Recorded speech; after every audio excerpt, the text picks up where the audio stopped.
this week we are going to do oscillators. So basically, this week we're going to use our op amp to build kind of a complex oscillator that can do adjustable square waves and triangle waves. Then we're going to play with some different switching techniques to control the pitch and the waveform. So what I want to do first is just look at this schematic for a little bit. And I'm going to kind of talk through conceptually what's going on here before we try and build it. So as you can see, we've got two op amps here. One is feeding back into the other one. They're both labeled LM358, but you can use the NE5532 too. It doesn't really matter. The op amp on the left-hand side is acting as what's called a comparator. The op amp on the right-hand side is working as what we'd call an integrator. And putting these two together allows us to create a feedback loop which will self-oscillate. So I want you to notice there's no audio input in this circuit. There's an audio output, and we're going to look at this on our oscilloscope, and then we're going to listen to it after we are able to build it. But first, I kind of want to introduce you to these concepts of comparator and integrator to maybe help you better understand what's happening here.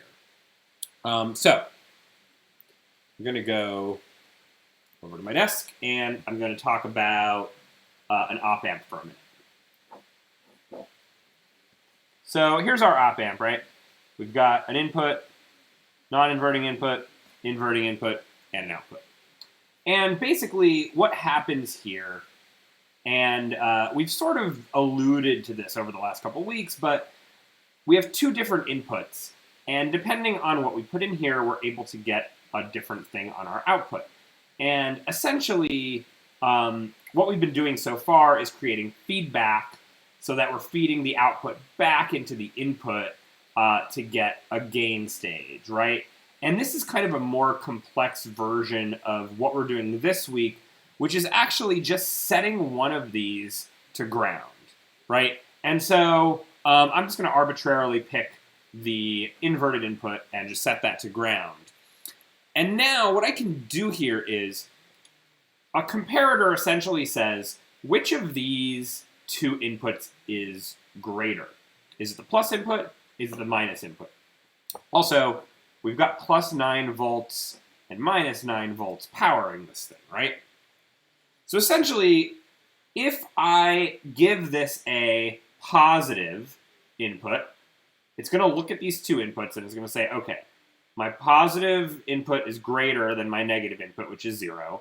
So my output is going to go all the way up to 9 volts. If I give this a negative input, it's going to say, okay, my negative input, which is 0, is greater than my positive input, which is negative. So I'm going to go all the way down to negative 9 volts. So you can imagine if I put an oscillating signal in here, right? Like this is a sine wave, and this goes above and below 0. Well, for the positive part of this wave, this is going to maintain positive 9 volts. And then as soon as it crosses 0, it's going to go down to negative 9 volts. And then as this oscillates, this will keep swinging from positive 9 volts to negative 9 volts, right? And I get a square wave. Because this is all it's doing is flipping the output from plus 9 to minus 9, plus 9 to minus 9, as my sine wave goes up and down, right? So this is the concept of a comparator, right? I'm basically comparing my two op amp inputs, and based on what's greater, I'm either getting an output that's the positive rail or the negative rail, right? And if I'm able to oscillate my input, I can switch it back and forth, right? So, comparator. Okay, so I don't know what this input is yet, right? This is just the concept that I'm introducing for the comparator. But if I look at the left-hand side of my circuit, this is exactly what's happening, right? I have my inverted input set to ground, and my non-inverted input is coming through this resistor network out of the second op-amp, okay? So you'll notice this says triangle wave out. I'll talk about that in a minute. But we're going to feed that back into this initial op-amp. And so let's think about this second op-amp now, right? So this second op-amp is kind of the same thing. In this one, we're actually setting the non-inverting input to ground. And in this, I've got a feedback loop with a capacitor in it, right? And this is 1 microfarad, and you'll notice the negative side is actually on the input side, not the output side. So this is the plus side of the capacitor, this is the long leg, this is the short leg, which means the voltage is traveling in this direction. It's going from the output back to the input, right? Well, what's going to happen here is, imagine if I did the same thing, right? If I have some kind of oscillating input, right? Well, this is going to do the same thing as the comparator, right? Except that when it comes back through here, it's going to charge and discharge this capacitor. So if this is greater than the positive, right, that means it's going to swing to the negative input. Except it's not going to go there automatically. It's going to charge. So the voltage is going to look something like this. It's going to charge to positive 9, and then it's going to discharge to negative 9 once I cross the 0 point. And it's going to charge back up through the capacitor, and then it's going to discharge. So this capacitor is charging and discharging as this goes above 0. It's charging up. And then if it dips below 0, now it's charging in the other direction. It's discharging back down, right? So this capacitor allows us to change this from a square wave to a triangle wave, right? And I'll just sort of like draw the 0 point here. And this is our integrator. You might remember this from, high school calculus, where, if you integrate an equation, you get the slope, right? So we're basically going from our negative point to our positive point and vice versa as this capacitor charges and discharges. And so if we feed this back into the comparator, now I've just got a triangle wave here as the input, and then the output of the comparator is just going to go in this way. So instead of a sine wave, I have, a square wave. And they're both fulfilling the same thing. They're both going above and below 0. But only using the two of these in feedback with each other will produce self-oscillation. So I need both op-amps for this to work. Okay? And so what we're going to get out of this is we're going to get 1 square wave output and 1 triangle wave output. So let's go back to the circuit here. Basically, we're going to look at the output of the first op-amp, right? It's going to go through a 100K potentiometer and a 1K resistor. And I'll go over the reason for that in a second. They're in series. And that's going to be our input. And that's going to allow us to adjust our frequency, okay? This is the point in the circuit where we can decide what our pitch is going to be by adjusting this 100K potentiometer. This is a B potentiometer. It's linear, okay? Because this is not decibels. This is not something we're listening to. This is going to be a linear frequency that we're going to adjust over. And I want you to look at this part of the circuit that goes up to this 10K resistor and this other 1K resistor to ground. Well, this is just a simple voltage divider. Why is this here? You'll notice that right after this is my square wave output, okay? Well, if you have a square wave, that has an amplitude of plus 9 volts and minus 9 volts, it's going to be quite loud. So what we're going to do is we're going to build this voltage divider so that we're going to decrease the amount of voltage. Notice 10K is 10 times as much as 1K. So most of our voltage is going to ground. And we're only going to hear, 1/10 of the voltage. So that's good. We don't want to blow out our eardrums. And actually, when I first build this, I'm going to look at it on an oscilloscope before I plug in headphones because it can be quite loud. So I don't want you to put in your headphones and then plug this in because you could potentially blow out your eardrums. So once we build it, we'll plug it in on the table, slowly bring headphones in to listen to the pitch. The other thing is I've got a switch right here. And you'll notice that on one side of the switch, I've got my square wave. On the other side, I've got a triangle wave. And the middle of my switch is going through my DC blocking circuit to my output. So this does have an op amp. This does have 18 volts on the breadboard. So we are going to use a DC blocking circuit. Remember, we don't want to damage our headphones or our speaker, whatever we're using to plug this in. The other thing I want to point out is R2 and R1. And I have this note here that says R2 has to be larger than R1 in order for this circuit to function properly. Right now, R2 is 10K, R1 is 1K. This is another voltage divider, but this is sort of a scaling factor for our frequency. I'm going to look at this in a second. But for future reference, if you wanted to build, let's say, a low-frequency oscillator, or, I don't know, a high-frequency oscillator, these are the two resistors you'd want to adjust. R2 has to be larger than R1 for this to function properly. But next week, we might say make R2 5K or 2K if we want to shift this whole thing down in frequency. So let's just look at a couple notes.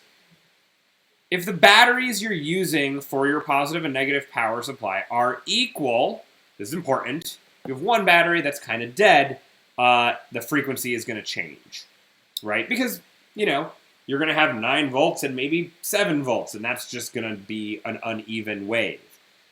So make sure both your batteries are the same voltage. And if so, this is your output frequency. 1/4 times RT times C. This is one part of the equation.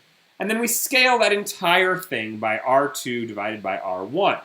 And notice R2 is 10K, R1 is 1K, so this is just going to be 10, okay? So basically, whatever we get for this, we're multiplying by 10 to get our output frequency, and we will calculate that a little later, but I just want to point out that if you change R2 and R1, you can multiply this whole thing by 5 or by 2, right? Now, C is up here. This is our 1 microfarad capacitor in the integrator. That's going to be constant. We're not going to change that. However, if we did want to change the frequency, we could. I find it easier to change R2 and R1. And then RT is a little confusing here.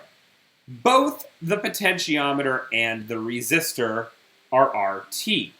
So I have a 100K pot plus a 1K resistor. If you're confused by why both the pot and resistor are labeled RT, it's because this is in the formula the total resistance between the output of op amp 1 and the input of op amp 2.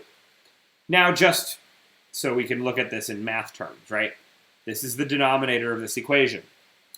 If I turn my pot all the way to 0, so I have nothing on my 100K, this means that my minimum resistance is still 1K. It's 1K plus 0.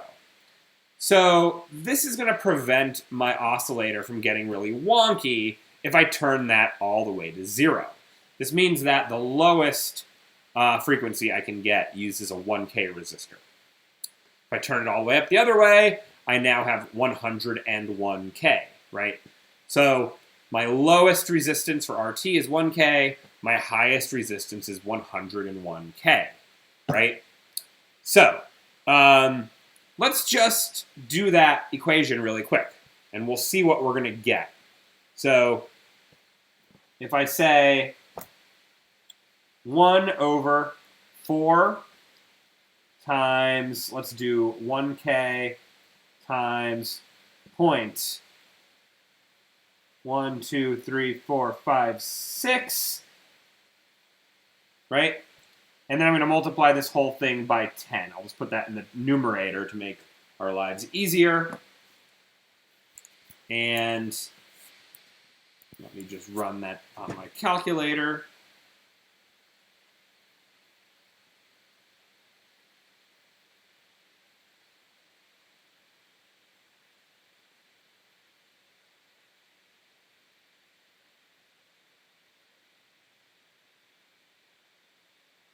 So this gives me 2,500 hertz, right? Now I'll do the same thing, but I'm going to change this to 101,000, right? So we're going to do 10 divided by 4 times 101,000 times 0.001234 5. And that's in farads, right? Remember, we have to convert everything back to farads to do this correctly. So 10 divided by that, divided by 101,000. And this will give me 25 hertz, roughly. So, these are my frequencies.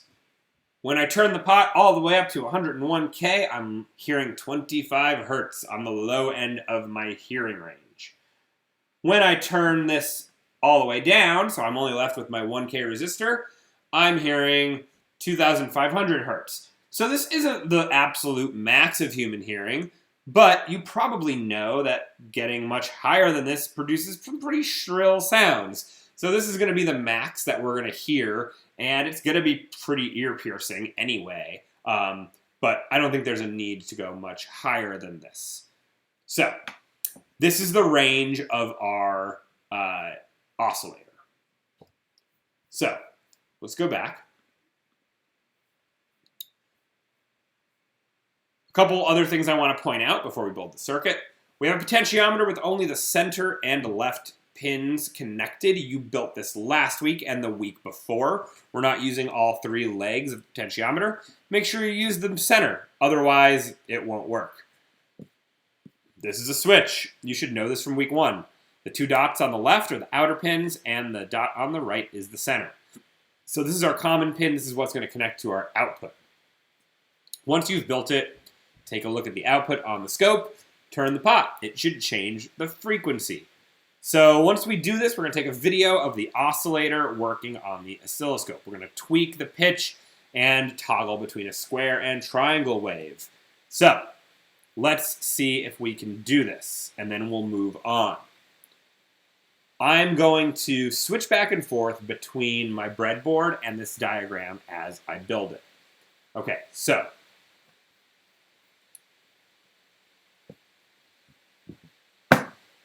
start with my op amp, notch at the top, right? I'm going to take my battery clips without batteries attached, but I always leave this thing all wired up so I know where my positive, negative, and ground are. And I'm going to plug my positive 9 into pin 8, my negative 9 into pin 4. And I'm going to plug ground just into my ground rail down here. Okay, so I've got power connected eventually. I'm not going to plug the batteries in until the end. So the first thing I'm going to do is I'm going to look at the op amps. I think it's probably good to follow the pins of the op amp in order to build this. Now, for ease of building this, I'm going to choose that the op amp on the left of this schematic is going to be on the left-hand side of my chip, and the op amp on the right, the integrator, is going to be on the right-hand side. So this is going to be pins 1, 2, and 3. This is going to be pins 5, 6, and 7. Now, if you have to open up the PDF to look at the pins, you may do that. I know them, so I'm going to just start wiring up the grounds. So let's start with grounding my inverted input, which is my pin 2. And then I'm going to ground my non-inverted input on the other side. So I've got another black wire to keep this consistent.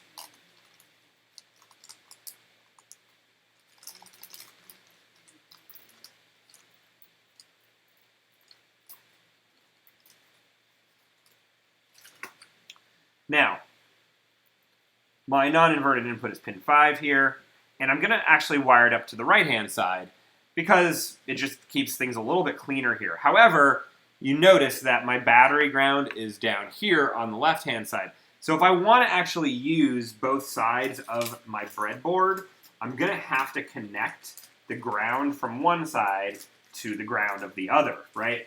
Otherwise, my battery ground is only on one side, and anything I plug into the other side is just not going to get grounded. So what I'm going to do is just take a wire and go from this ground to this ground. And now I've got ground on both sides here. I also notice that my battery clip seems to have broken. So that's fun. I might have to get creative about connecting my battery. We'll deal with that in a little bit. Okay, so I've grounded the inverted input of my first op-amp and the non-inverting input of the right op-amp. And so taking care of those two pins. So I'm just kind of going through each pin one at a time. I'm going to trace it, see what it plugs into, and then build from there. So let's start with the left op-amp. I've already grounded the inverted input. Now, I'm going to take the non-inverted input, and I'm going to trace it down, and I notice it hits a junction. And at that junction are two resistors. I have a 10K, which connects from the non-inverting input to the output, and I've got a 1K, and that actually connects my non-inverting input of this op-amp all the way over to the output of the second op-amp. So, let's start with the 10K. This 10K goes from the non-inverting input of the first op-amp to the output of the first op-amp. And I know that the output is pin 1, and then the non-inverting input is pin 3. So I'm just going to plug that in to pin 3. And that's that. That's my 10K. Okay? Then I'm going to take my 1K, and one side's going to go into the non-inverting input. So let's grab my 1K. So I'm going to go from pin 3, same row. However, the other side is going to go into the output of the second op-amp. This is my feedback resistor. Okay? So the output of the second op-amp is actually pin 7. So this is just going to cross over the top of the chip and go into pin 7. And I'm going to actually zoom in a little bit so you can kind of see more closely what's happening here. So this is the 1K I just added. It went from pin 3 up to pin 7. And this is the 10K. And that goes from pin 1 to pin 3. These are my two grounds. So, my first op-amp is almost done. I've taken care of both inputs. Now let's look at the output. The output of pin 1 hits a junction immediately. And I've already taken care of the 10K on the bottom, so I can ignore that. Let's take care of the 10K at the top. Now, this does not connect to the other op-amp, so I could actually just run this to a separate row and leave that alone for right now. I'm going to eventually need to get to the switch, but for the moment, I'm going to take a 10K. I'm going to come out of this output, And I'm just going to go into an arbitrary row up top. And remember, after that 10K, I have a 1K that goes to ground. So I'm going to take a 1K, and I have one here with shorter legs, and I think that'll be a little cleaner. I'm just going to plug that in from this 10K into ground. This one's a little stubborn.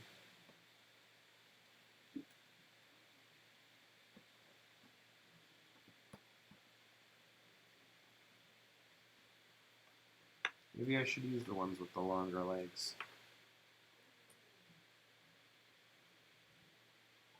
There we go. So there's my 1K to ground. Now what I'm going to do here is just stick a little wire in this point. This is my square wave, right? I know that this is the point that I need to eventually connect to the switch, but for now I'm just like leaving this here as a little flag to remind myself, like, this is where my square wave is, and I will get back to this eventually. So now I'm going to deal with the center of this circuit.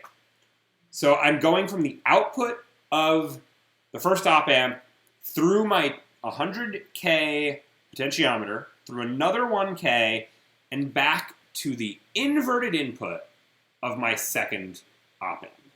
So here's what we're going to do, because this is going to be a little tricky.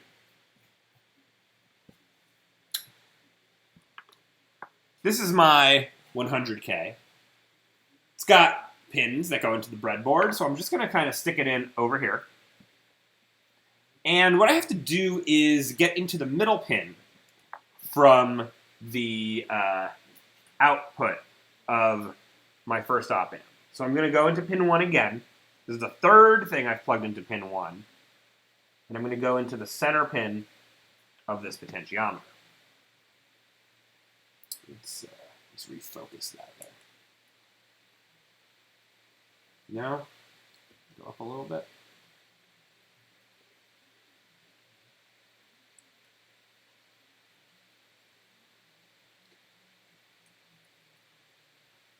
All right, cool.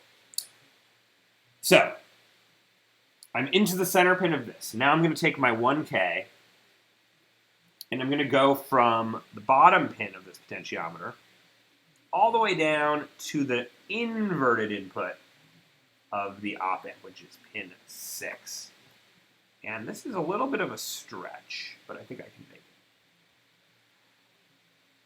I'm going to try to be careful that this resistor doesn't touch this resistor, because this is actually plugged into pin 7, this is plugged into pin 6, and if these touch, I'm going to create a short, which I don't want, because this is where my integrator goes, and if these legs touch each other, then my op amp is not going to work.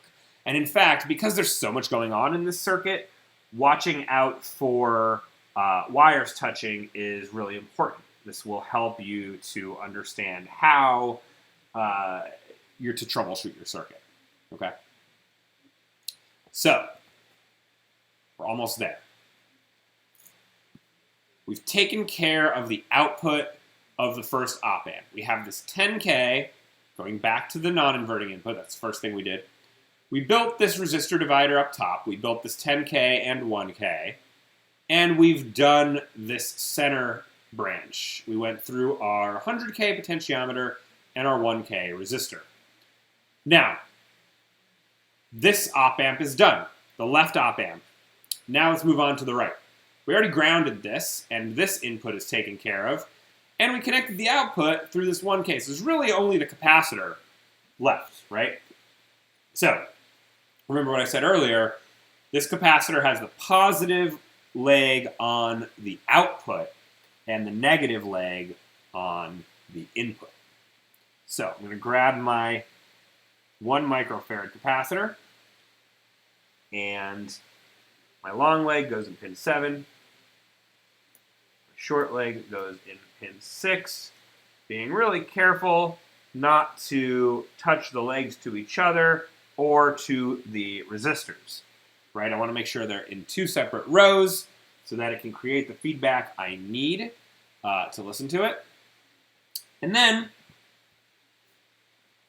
I'm just going to put a little wire there as a flag, right? This is my triangle wave. So use a blue one for this. This is my triangle wave. I'm kind of running out of space here, but I need to get it into the output of the second op amp. Okay. So there's my triangle wave with my blue, square wave with my green. And now I will build my switch. So let's pop a switch into the top. Where did I put my switch? Got it here somewhere.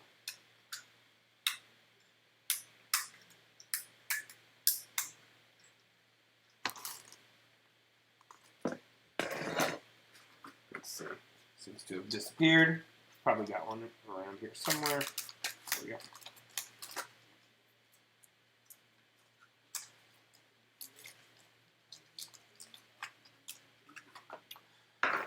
I'm just going to put this really far at the top. And I have these two wires, so I should be able to connect one to the top and one to the bottom. And then for the middle, I'm going to build my DC blocking circuit, right? So I've got a 10 microfarad capacitor, got a 100 ohm resistor. The 220 is probably also good. I just lowered it a little bit so you can hear it. If you want to use the 220, that's fine.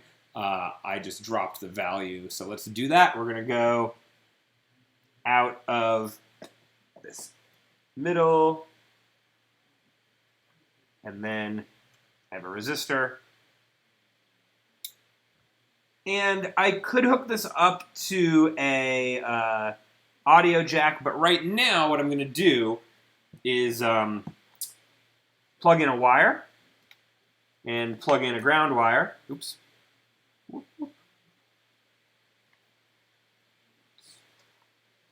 Back up. And I'm going to plug in my oscilloscope. I want to see what I can see here.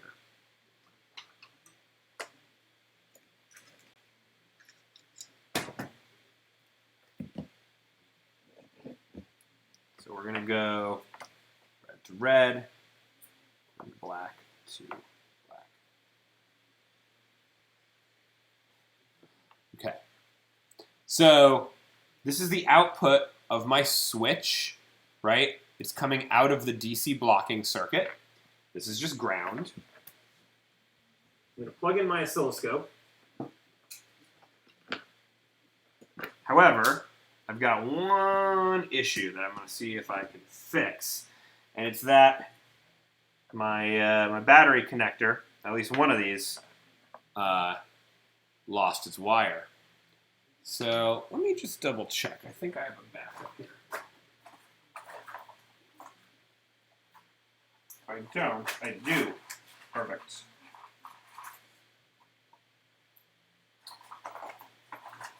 This is one of those rare cases where if this thing breaks, you probably just have to replace it because these are super annoying. You can't really fix them. I guess you can clip wires to your battery. So I'm going to pop that back in there. And red to red.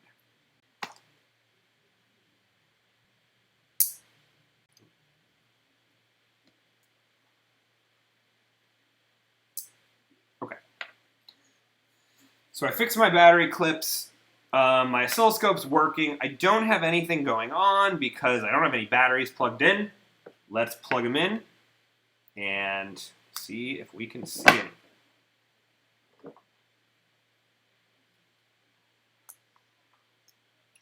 And we've got something crazy.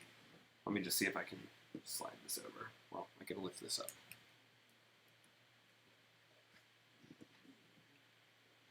So I've got what looks like kind of a crazy triangle wave, right? And what I'm going to do here is just turn my potentiometer and check it out. It's a triangle wave.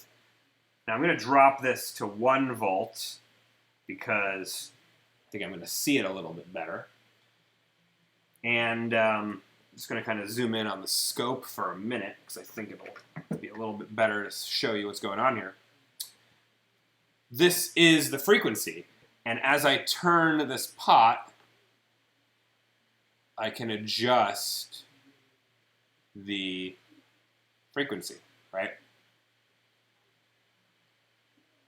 Now I'm going to flip my switch at the top. And now I've got a square wave. And same thing. I can adjust that frequency. And so this is what 1 volt looks like.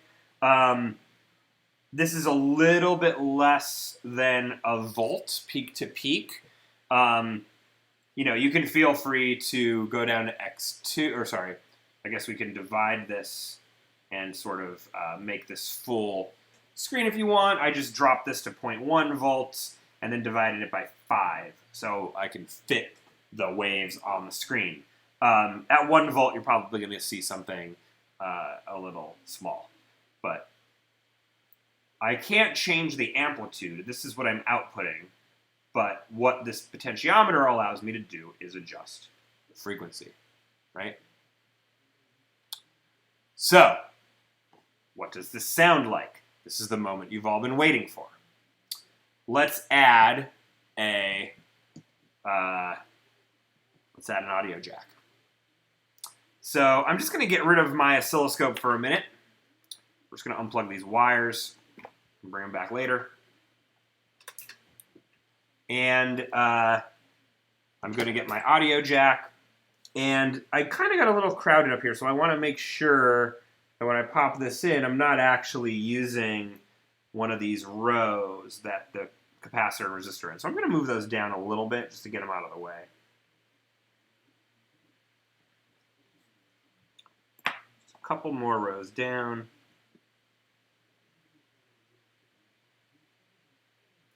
And remember, I have to ground this jack, or I'm not going to hear anything. So I need one more ground wire. I'm going to use green because I think I ran out of black ones. From the middle.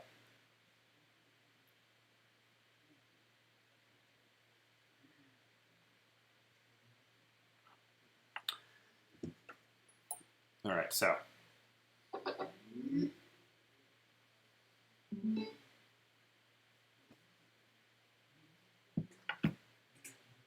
let's see.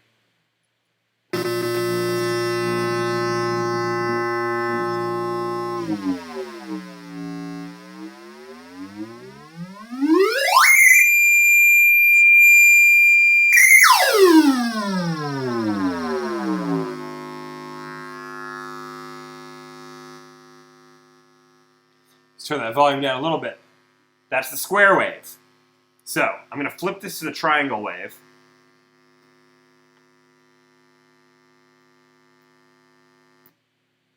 Triangle wave's considerably lower volume. It's a less harsh wave, right?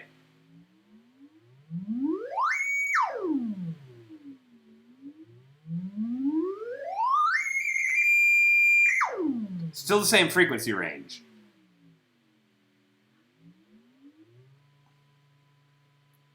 So, triangle, square. Triangle, square.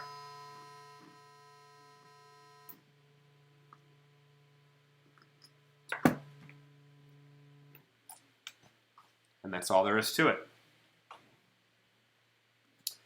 So, this is a long journey. I hope you made it to the end where I made it to. When we used to do this on campus, I would just throw the schematic up on the screen and we'd spend the whole class building it.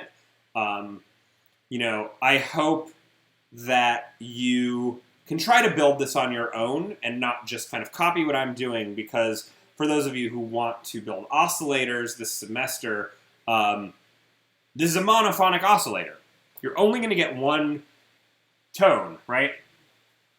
If you wanted a polyphonic synthesizer for your final, you're going to have to build multiple versions of this.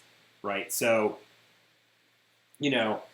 practice building this. If you build it and you don't understand how you built it, I would encourage you to open the schematic and build it without watching me. See if you can figure out where all these parts go. This ends up being one of the most important circuits in this class. It's not the only way you can build an oscillator. There's all sorts of chips out there. I talked to some of you about the 555 timer. You can also make an oscillator out of that. However, using op amps, using the concepts of this class, this is how to make something self-oscillate. So, for part 1 of the homework, take a video of your oscillator working on an oscilloscope as you tweak the pitch and switch between square and triangle with a clear shot of what is happening. So exactly what I did. I would like to see you flip it to a triangle wave, adjust the pitch, or adjust the frequency, and see it go back and forth, and then switch it to a square wave and see the same thing. Once you successfully see both waveforms, listen to it on a speaker. Do not listen on headphones until you've confirmed it's working. I have a little boombox, which is really convenient because you heard how high-pitched it gets. So if you're using headphones, do not mess with the circuit while wearing your headphones. Extremely loud sounds may happen, and make absolutely sure you have the correct resistors and capacitors going to your headphone output. If you don't have a DC blocking circuit, or you accidentally short-circuit something, you could potentially damage your headphones. So just be very mindful of using the DC blocking circuit. If the sound is too loud, you can put a volume knob on the output. You built a volume knob in Lab 4. You can do the same thing here. You can adjust the volume on the breadboard just using a pop. Keep in mind, you're dissipating a good deal of battery power. Don't leave them plugged in unless you're using them. So, same with all of these circuits. Once you're done, take the batteries off. Your batteries will get consumed over the course of a week. So once you're done with any assignment, unplug your batteries. So that's really the most difficult part of this lab. For the second part, this is just kind of a taste of building a synthesizer. So you have two options here. Add a switch or push button that turns the sound on and off. You can break the connection between op-amp 1's output and R of T, and you could stop the circuit from oscillating. You can also break the connection to the audio output, and you can stop the oscillator from reaching your headphones.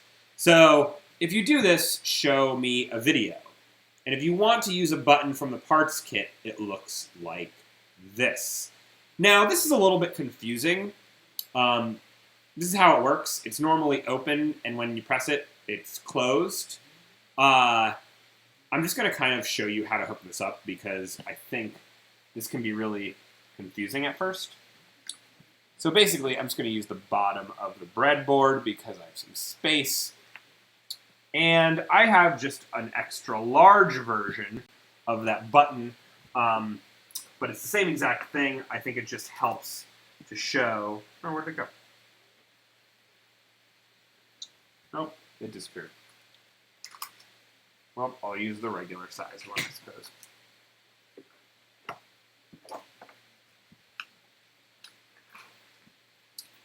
Oh, well. All right, so... Oh, here we go. So these buttons have kind of like little claws on them, and you're going to put two of them on one side and two on the other. And sometimes they don't really sit in here, so you might have to just really push them down. And what you need to know about these buttons are that you're choosing one side. You're either using these two pins or you're using these two pins, right?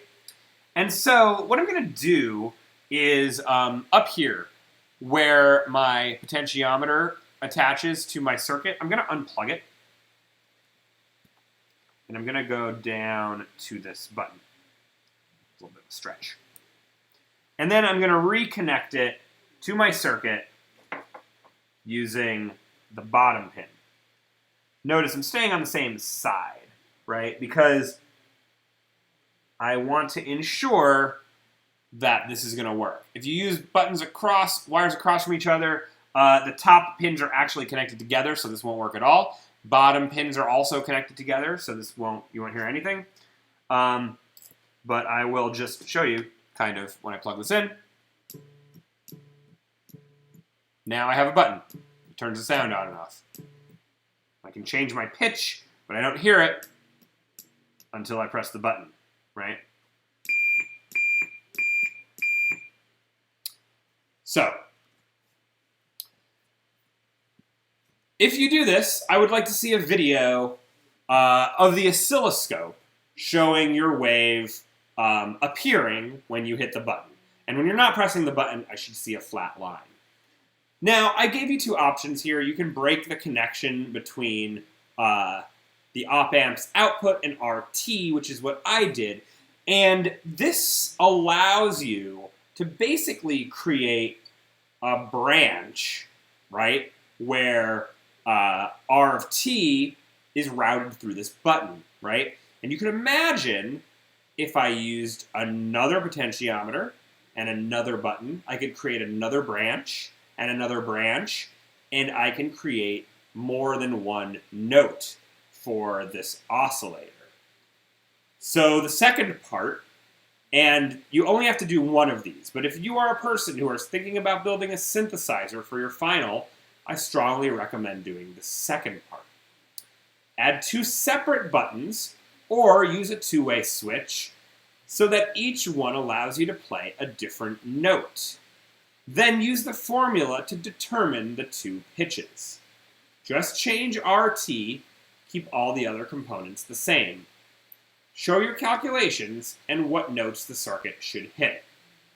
Now I realize, you're probably going to get really specific resistor values, so maybe just choose the resistors that are in your kit and determine the frequency that way. We can talk more about fine-tuning this later, but I want you to get two different notes working using two different buttons. I'm not going to show you how to do this one, but I think based on what I did for the first button, you can figure this out. And that is it for this week. So, it's a pretty intense circuit, so I'm giving you most of the time to actually build it. I know this is kind of hard to follow because there's a lot of stuff going on the breadboard, but hopefully you can follow along between my breadboard and the schematic to build this. Once you've got it oscillating and you can hear it, implement either one button to turn it on and off or multiple buttons to play multiple notes. So that's it for this week. Please email me if you have any questions about this, and I look forward to seeing you in office hours this week. All right, thanks.